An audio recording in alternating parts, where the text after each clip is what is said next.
ഒരു മനുഷ്യൻ ലോകത്തെ ഏറ്റവും ഭീകരമായ തോക്കുണ്ടാക്കി. ടെസ്റ്റിംഗിനിടെ ആദ്യ ഗോളിയിൽ തന്നെ ഒരു ഇരുമ്പ് ഡ്രം തുളഞ്ഞു. അദ്ദേഹം തുടർന്ന് റാപ്പിഡ് ഫയർ ആരംഭിച്ചു. വെള്ളം നിറച്ച ഡ്രം നിമിഷങ്ങൾക്കുള്ളിൽ തന്നെ നശിപ്പിക്കപ്പെട്ടു. മിഖായിൽ കൈലാഷ്നിക്കോ ഈ ആയുധം സൈന്യത്തിലേക്ക് എത്തിക്കാൻ കമാൻഡ് സെന്ററിൽ പോയി. പക്ഷേ മിഖായിൽ പറയുന്നത് കേൾക്കാതെ സുരക്ഷാ ഗാർഡുകൾ അയാളെ തടവിലാക്കി. കാരണം അവന്റെ കയ്യിൽ ആയുധം ഉണ്ടായിരുന്നു. തിരിച്ചുവന്ന കമാൻഡർ ആയുധം കാണുകയും ഇതൊരു സാധാരണ തോക്ക് അല്ലെന്ന് മനസ്സിലാക്കുകയും ചെയ്യും. അദ്ദേഹം ആ തോക്ക് സ്വയം ടെസ്റ്റ് ചെയ്യുന്നു.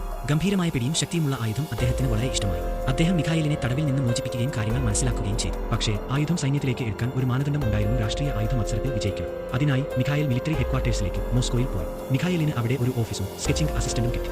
ആദ്യ ടെസ്റ്റിൽ തന്നെ റൈഫിൾ റിജക്ട് ആയി. മിഖായിൽ തിരിച്ചു പോകാൻ തീരുമാനിച്ചു. പക്ഷേ അവന്റെ കഴിവ് മനസ്സിലാക്കി അവനെ ആർമിയുടെ വെപ്പൺ യൂണിറ്റിൽ നിയമിച്ചു. പിന്നെ രണ്ടാം ടെസ്റ്റിംഗിലും റൈഫിൾ വീണ്ടും റിജക്ട് ആയി. ഇത് അവനെ വല്ലാതെ തളർത്തി. 1945 ജർമ്മനി കീഴടക്കി. എല്ലാവരും വലിയ സന്തോഷത്തിലായിരുന്നു.